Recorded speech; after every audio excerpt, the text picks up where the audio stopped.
بسم اللہ الرحمن الرحیم۔ السلام علیکم ورحمۃ اللہ۔ حضرت معاذ بن جبل رضی اللہ تعالی عنہ بیان کرتے ہیں کہ ایک روز رسول اللہ صلی اللہ علیہ وآلہ وسلم ہمیں نماز فجر پڑھانے کے لیے تشریف نہ لائے۔ قریب تھا کہ ہم سورج طلوع ہونے کا مشاہدہ کر لیتے، پھر آپ صلی اللہ علیہ وآلہ وسلم بہت تیزی سے تشریف لائے، چنانچہ نماز کے لیے اقامت کہی گئی۔ رسول اللہ صلی اللہ علیہ وآلہ وسلم نے اختصار کے ساتھ نماز پڑھائی، پس جب آپ صلی اللہ علیہ وآلہ وسلم نے سلام پھیرا تو بآواز بلند فرمایا، اپنی جگہوں پہ ایسے ہی بیٹھے رہو۔ پھر آپ صلی اللہ علیہ وآلہ وسلم نے ہماری طرف متوجہ ہو کر فرمایا، میں ابھی تمہیں بتاتا ہوں کہ میں تمہیں نماز پڑھانے کے لیے کیوں نہیں آیا۔ میں رات کو بیدار ہوا، وضو کیا اور جس قدر مقدر میں تھا میں نے نماز پڑھی۔ مجھے نماز میں اونگ آنے لگی، حتیٰ کہ وہ مجھ پر غالب آ گئی۔ تب میں نے اپنے رب تبارک و تعالی کو بہترین صورت میں دیکھا۔ چنانچہ اس نے فرمایا، محمد۔ میں نے عرض کیا، میرے رب، میں حاضر ہوں۔ فرمایا، فرشتے کس چیز کے بارے میں بحث و مباحثہ کر رہے ہیں؟ میں نے عرض کیا، میں نہیں جانتا۔ اللہ تعالیٰ نے 3 مرتبہ ایسے فرمایا۔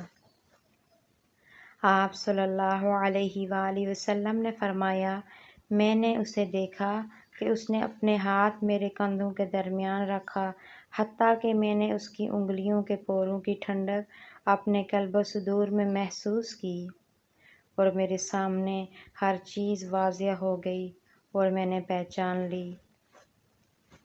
پھر رب تعالیٰ نے فرمایا، محمد۔ میں نے عرض کیا، میرے رب، میں حاضر ہوں۔ فرمایا، مقرب فرشتے کس چیز کے بارے میں بحث و مباحثہ کر رہے ہیں؟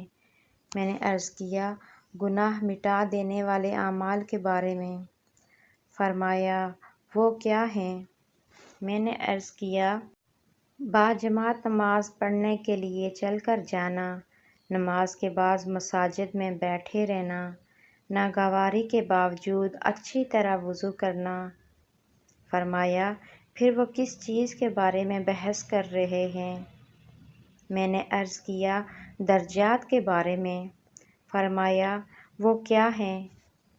میں نے عرض کیا، کھانا کھلانا، نرمی سے بات کرنا، اور جب لوگ سو رہے ہوں تو نماز تہجد پڑھنا۔ فرمایا، کچھ مانگ لیں۔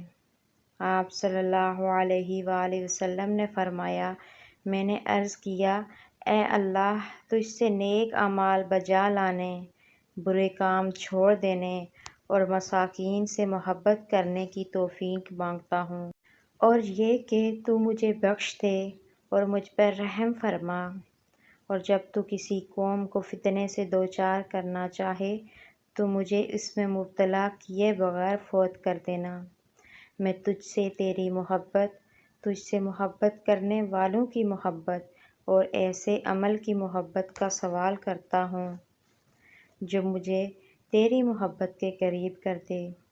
پھر رسول اللہ صلی اللہ علیہ وآلہ وسلم نے فرمایا، یہ خواب حق ہے، پس اسے یاد کرو اور پھر اسے دوسروں تک بتاؤ۔ حدیث کا حوالہ موجود ہے، آپ دیکھ سکتے ہیں۔ اللہ تعالی ہمیں صراط مستقیم پر چلنے کی توفیق عطا فرمائے، آمین۔